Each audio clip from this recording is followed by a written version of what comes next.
Bonjour et bienvenue à ce balado présenté par LexisNexis. Je suis Mélanie Thériault, membre de l'équipe LexisNexis à Montréal. Ce balado contient des résumés de décisions récentes et significatives touchant des domaines de droit divers. Les décisions sont tirées des bulletins hebdomadaires Jurisprudence en ligne, disponibles sur Lexis Advanced Quick Law pour les semaines du 13 et du 20 juin 2022.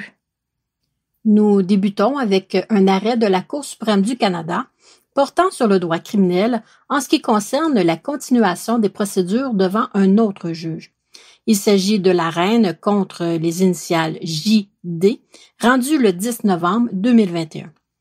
En 2012, l'accusé était culpé de 18 chefs d'accusation pour des infractions de nature sexuelle commises entre 1974 et 1993 à l'endroit de victimes mineures, dont sa fille et son fils. En mars 2016, l'audition de la preuve de la poursuite s'amorce devant un premier juge de la Cour du Québec. La fille de l'accusé témoigne tant en chef qu'en contre-interrogatoire. Puis, l'accusé éprouve un malaise et le dossier est remis à une date ultérieure. Pendant la suspension du procès, le juge tombe malade. Plus d'un an plus tard, il est remplacé et un nouveau procès est fixé devant un autre juge. En vertu du paragraphe 3 de l'article 669.2 du Code criminel, lorsqu'un procès recommence devant un nouveau juge siégeant seul et qu'aucune décision ou aucun verdict n'a été rendu, ce dernier doit recommencer le procès comme si aucune preuve sur le fond n'avait été présentée.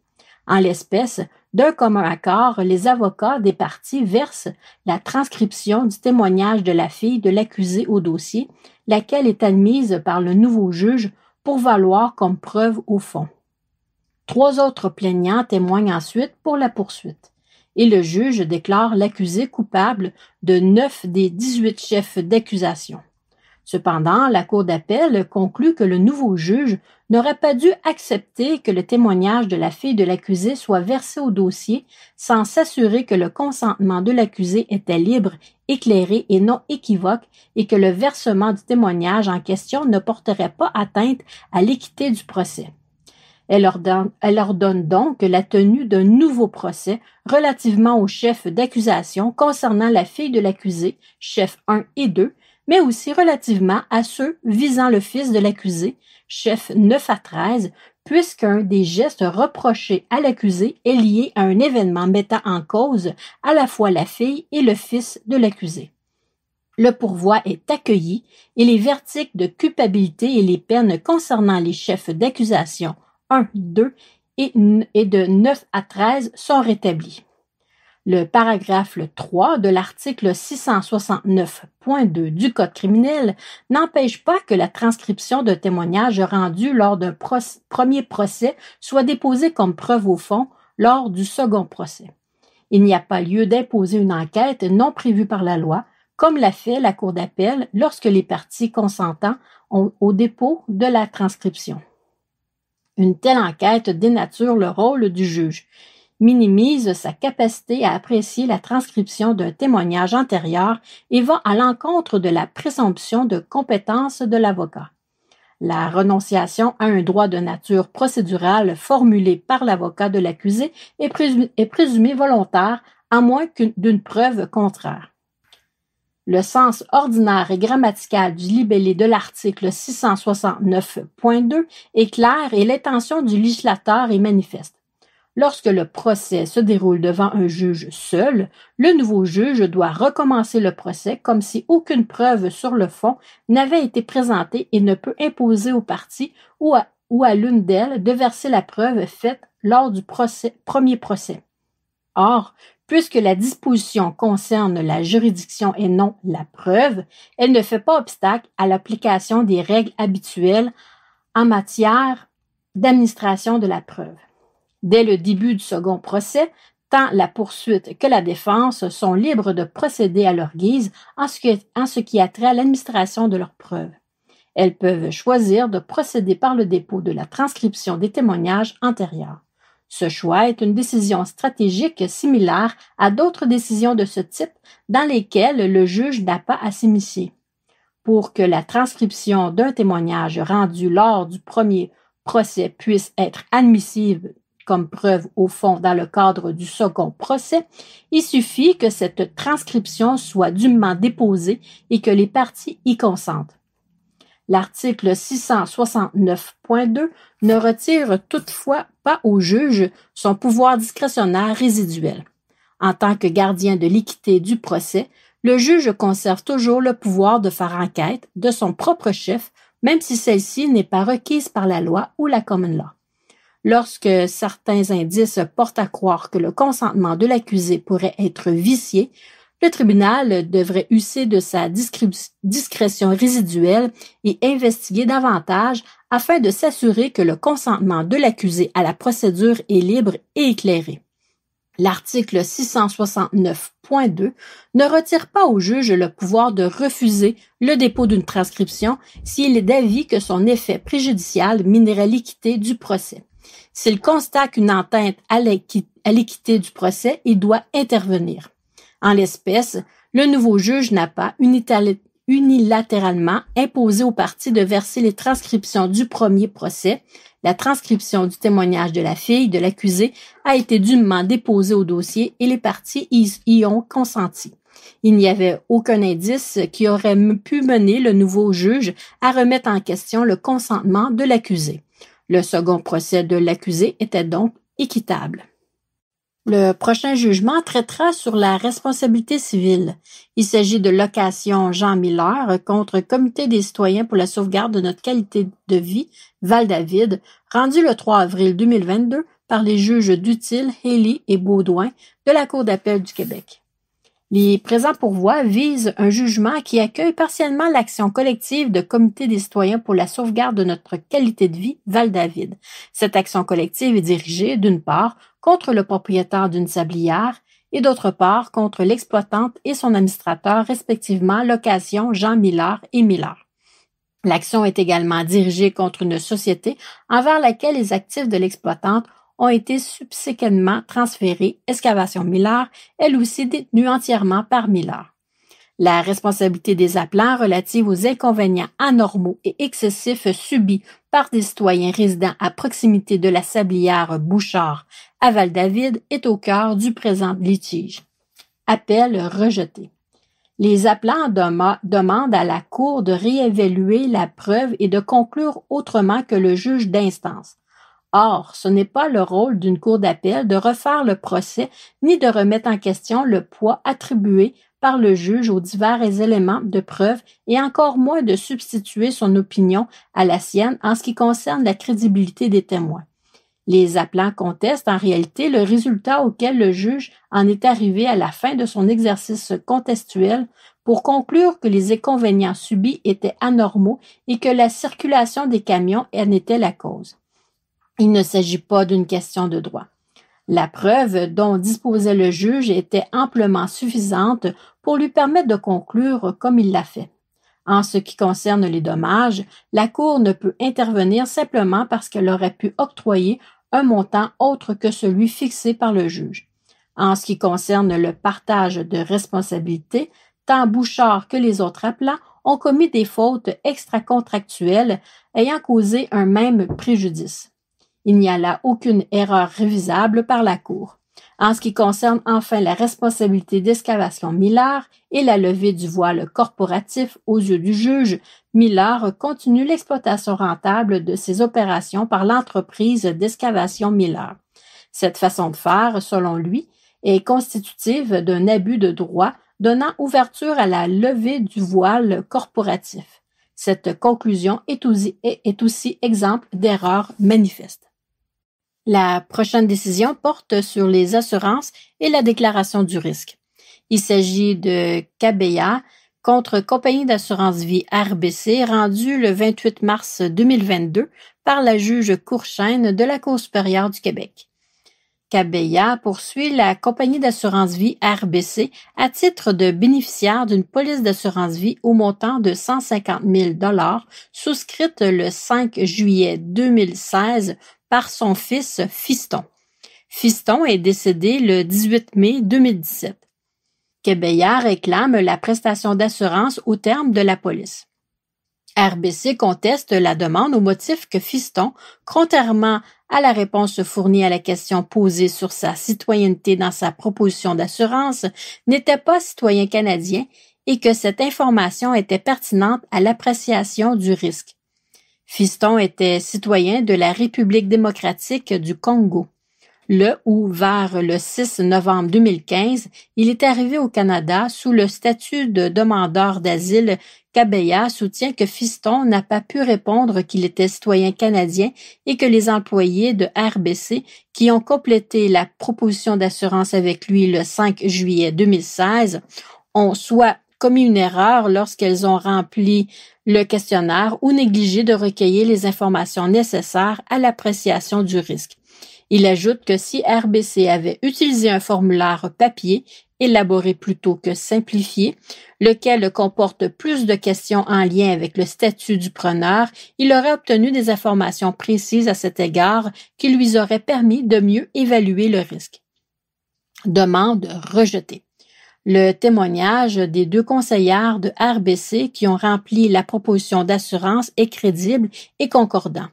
Le tribunal n'a aucun motif de douter que les questions ont été posées textuellement et oralement à Fiston et que les réponses données ont été inscrites adéquatement. Par ailleurs, Fiston avait complété des études universitaires en économie et gestion financière au Congo.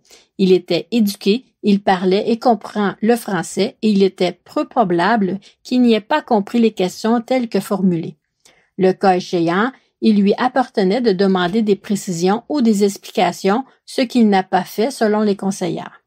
Le tribunal conclut que les réponses erronées provenaient de Fiston et non des conseillères, dont la conduite le 5 juillet 2016 n'est pas reprochable et n'est pas la cause de la fausse représentation. L'utilisation du formulaire papier élaboré plutôt que du questionnaire électronique pour une proposition simplifiée, comme le suggère Kabeya, aurait possiblement permis d'éviter la déclaration erronée. Néanmoins, Fiston se qualifiait pour une proposition simplifiée en raison de son âge, de ses moyens financiers et du type d'assurance qui convenait à ses besoins. Le tribunal conclut au terme de son analyse de la preuve que Fiston a répondu de manière inexacte à la question portant sur sa citoyenneté. RBC était en droit de se fier aux réponses fournies par l'assuré et n'avait pas investigué sur son statut. Un preneur qui, à l'instar de Fiston, n'était ni citoyen canadien ni résident permanent, aurait fait l'objet d'un refus direct. Le tribunal est convaincu que la fausse déclaration de Fiston était matérielle et qu'elle était de nature à influencer de façon importante un assureur. Continuons avec une décision portant sur le droit municipal. Il s'agit de Chaput contre Costco, Wholesale Canada, rendu le 23 février 2022 par le juge Jolin de la Cour supérieure du Québec. Demande en rejet et en irrecevabilité présentée par la ville de Varennes, la municipalité régionale de comté de Marguerite-Deauville et Costco Wholesale Canada, collectivement les défendresses, à l'encontre du recours de Chaput. Celui-ci recherche essentiellement une déclaration de nullité de 2 règlements adoptés par la Ville et d'un règlement adopté par la MRC et une ordonnance de démolition d'un centre de distribution érigé par Costco sur le territoire de la Ville. Chaput soutient que les activités du centre ont entraîné une recrudescence significative de la circulation de camions poids lourds et semi-remorques sur le chemin de la Baronnie, que cette circulation nuit à l'exploitation de sa terre agricole et met en péril sa sécurité et celle des membres de sa famille. Il allègue la nullité absolue des règlements parce qu'adoptés en l'absence totale de compétences et plus particulièrement en ce qui concerne le règlement 162-28 en raison de son inconstitutionnalité. Les défendresses soumettent que Chaput n'a pas introduit son pourvoi dans un délai raisonnable, plus de 4 ans s'étant écoulés depuis l'adoption des règlements. Demande accueillie. Les allégations de Chaput ne remettent pas véritablement en question les pouvoirs de la Ville d'adopter les règlements. Elles questionnent plutôt les modalités ou les conditions d'exercice de ce pouvoir, exercice par ailleurs que Chaput allègue être empreint de mauvaise foi. D'autre part, le tribunal estime que le règlement 162-28, adopté par la MRC, tant par son objet que par ses effets, relève du champ de compétences provinciales. On ne saurait conclure à un objet de compétence fédérale du simple fait que le règlement 162-28 réfère au port de Montréal ou à des activités portuaires sur le territoire de la MRC.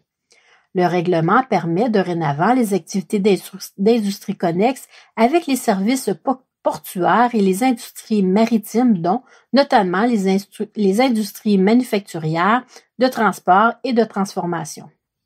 Le tribunal peine à concevoir, comme le prétend Chaput, comment le développement d'un pôle logistique puisse participer de la compétence exclusive du Parlement en matière de propriété fédérale, de navigation et de transport maritime interprovincial et international. Les effets juridiques du règlement 162-28 se limitent à la modification du schéma d'aménagement et de développement et n'affectent en rien les compétences fédérales en matière de navigation, de transport interprovincial ou de propriété publique fédérale. Par ailleurs, Chaput n'offre aucune explication raisonnable pour justifier un délai de plus de 4 ans suivant l'adoption des règlements pour introduire le pourvoi. Ce délai est d'autant plus déraisonnable lorsqu'on considère les conséquences du remède recherché par Chaput, soit la cessation ou la modulation des activités d'un centre de distribution construit au coût de plus de 100 millions de dollars. De plus, comme l'allègue le Chaput, d'autres transactions majeures ont été conclues à la suite de l'adoption des règlements. Les délais attribuables à l'état d'urgence sanitaire résultant de la pandémie de la COVID-19 ne peuvent servir de justification. L'urgence sanitaire est déclarée en mars 2020, soit plus de 3 ans et demi après l'adoption des règlements. Chaput n'élabore pas non plus sur les démarches effectuées ou les obstacles rencontrés dans l'obtention de copies des règlements dont il demande aujourd'hui la nullité. La construction du centre débute en outre à l'été 2017 et son exploitation en janvier 2019, et ce, à un jet de pierre de la résidence de Chaput. Nous enchaînons avec un jugement traitant sur les programmes d'aide juridique. Il s'agit de Perrault contre Brassard, rendu le 29 mars 2022 par le juge Edwards de la Cour supérieure du Québec. Perrault demande à la Cour d'émettre une ordonnance enjoignant un avocat de la représenter dans 2 dossiers. Perrault poursuit ses anciens locataires, Geneviève et Stéphane Brassard, après que son recours contre eux devant le tribunal administratif du logement ait été rejeté, faute de compétences. Dans sa deuxième demande, Perrault réclame 283 millions contre ses anciens locataires, le gouvernement du Québec et le gouvernement du Canada. Perrault se représente seul. Perrault allègue dans ses procédures que les défendeurs ont commis diverses fautes en lien avec la maladie de fibromyalgie. Perrault, âgée de 72 ans, n'est pas elle-même atteinte de cette maladie. Elle allègue que sa fille, âgée de 52 ans, en est atteinte. La Commission des services juridiques a refusé à Perrault l'aide juridique en vertu de la loi sur l'aide juridique et sur la prestation de certains autres services juridiques. Perrault a appelé plusieurs avocats pour la représenter dans ses recours. Ceux-ci ont refusé le mandat proposé. Tous les défendeurs, dans le cadre de leurs dossiers respectifs, ont déposé des demandes en rejet des procédures de Perrault. Ils allèguent notamment que ces procédures n'ont pas de fondement juridique, sont abusives et manifestement mal fondées. Demande rejetée. L'article 34 de la Charte des droits prévoit qu'une personne a le droit de se faire représenter par avocat ou d'être assistée par avocat. L'article ne prévoit pas qu'une personne a une obligation d'être représentée par avocat, ni que le tribunal soit obligé de désigner un avocat pour représenter une partie. Plutôt pourvu qu'un avocat accepte de représenter une partie, l'article 34 garantit que le tribunal ne peut l'empêcher d'être représenté par avocat. Cet article ne permet pas à Perrault d'obliger un avocat à le représenter, en particulier contre le gré de cet avocat. L'interprétation proposée par Perrault de l'article 34 est donc mal fondée en fait et en droit. La loi sur l'aide juridique et sur la prestation de certains autres services juridiques accorde une large discrétion à la Commission pour refuser l'aide juridique pour un recours civil. En matière civile, la loi sur l'aide juridique couvre principalement des services de défense et non de demande. Perrault n'a pas demandé la révision du refus d'aide juridique de la part de la Commission des services juridiques comme elle en avait le droit de le faire. Les demandes de Perrault ne satisfont à aucune des conditions requises pour permettre l'émission d'une injonction interlocutoire provisoire ou une ordonnance de sauvegarde. Le tribunal est d'avis qu'il ne serait ni fondé en droit ni approprié suivant les faits d'émettre l'ordonnance recherchée. La dernière décision que nous aborderons cette semaine porte sur les technologies de l'information. Il s'agit de Banque nationale du Canada contre B2T Affaires Plus Technologies, rendu le 29 mars 2022 par le juge Castillo de la Cour supérieure du Québec. B2T Affaires Plus Technologies réclame de la Banque nationale du Canada le paiement d'une pénalité de 5 millions de dollars prévue au contrat liant les parties. Au terme d'une convention signée en 2009, B2T s'est engagé à octroyer à la banque, en contrepartie du paiement des frais d'acquisition, une licence personnelle pour l'utilisation de logiciels qu'elle a développés au fil des ans au bénéfice de la banque, de même qu'une licence pour la modification et l'utilisation des codes sources dédiés logiciels. Dans le but de protéger la propriété intellectuelle de B2T sur ces logiciels, la banque s'est engagée pour une période de 7 ans et moyennant une pénalité de 5 millions de dollars à ne pas confier à une firme concurrente le soutien, la modification ou la gestion des codes sources des logiciels ou tout autre mode d'utilisation permettant l'accès à ceux-ci. À la date prévue pour l'octroi de la licence, le 31 octobre 2011, B2T a refusé de signer un accord de licence au motif que la banque aurait contrevenu à son engagement. Le 14 novembre 2011, la banque a obtenu une ordonnance de sauvegarde confirmant l'octroi d'une licence pour l'utilisation des logiciels ainsi qu'une licence pour la modification et l'utilisation des codes sources. Cependant, comme la banque n'utilise plus les logiciels depuis plusieurs années, elle ne requiert plus l'émission d'une ordonnance d'injonction permanente. Cependant, le tribunal doit déterminer si B2T est en droit de réclamer la pénalité de 5 millions convenue à la Convention. B2T affirme que la banque a contrevenu à la clause pénale en confiant par répartition à IBM, une firme concurrente, le soutien, la modification ou la gestion des codes sources de logiciels. Elle soutient que la banque a aussi permis à IBM d'utiliser les logiciels de façon à lui donner accès aux codes sources. La banque est d'avis que la clause pénale s'applique seulement à compter de la date de remise des codes sources, le 14 novembre 2011. Ainsi, pour la banque, les tâches confiées à un employé d'IBM au cours du mois d'octobre 2011 ne peuvent constituer un défaut au terme de la clause pénale qui n'est pas encore en vigueur à l'époque. La banque soutient par ailleurs que le soutien, la modification ou la gestion des codes sources des logiciels n'ont jamais été confiés à IBM puisque ces tâches étaient réservées à B2T pendant la durée de la convention. Finalement, la banque soutient que B2T n'a pas démontré qu'elle aurait commis une quelque faute que ce soit pouvant donner lieu à l'application de la clause pénale. Demande rejetée. La preuve ne permet pas de conclure que la banque était en possession de la totalité des codes sources des logiciels et qu'elle connaissait leur emplacement précis dans son environnement informatique avant l'expiration de la Convention, le 31 octobre 2011. La clause pénale ne s'applique qu'à compter de la date d'octroi de la licence et la remise des codes sources.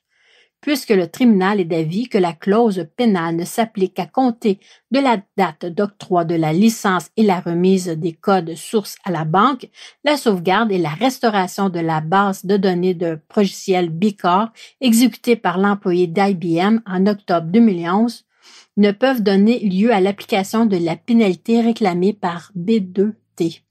De plus, B2T ne s'est pas déchargé de son fardeau de démontrer par une preuve prépondérante que la banque aurait confié à IBM avant ou après l'expiration de la Convention le soutien, la modification ou la gestion des codes sources, des logiciels ou tout autre mode d'utilisation permettant l'accès à ceux-ci. B2T n'a pas le droit à la pénalité de 5 millions de dollars. C'est déjà la fin de notre balado de résumé du Québec pour cette semaine. Vous pouvez également retrouver d'autres résumés de décisions dans notre bulletin jurisprudence en ligne de cette semaine sur Lexis Advance Quick Law. notamment une décision relative au rapport collectif de travail, soit le procureur général du Québec contre avocats et notaires de l'État québécois, rendu le 14 avril 2022 par les juges Dutil, Rancourt et Beaupré de la Cour d'appel du Québec, une décision portant sur les contrats et obligations, consultant C3PR contre Investissement La Montagne, rendu le 21 mars 2022 par le juge Perraudot de la Cour supérieure du Québec, ainsi qu'une décision portant sur le droit municipal, soit 119-390 Canada Inc. contre Ville de Châteauguay, rendu le 18 mars 2022 par le juge Jolin de la Cour supérieure du Québec. Nous vous remercions de votre écoute et nous vous souhaitons une bonne semaine. À bientôt!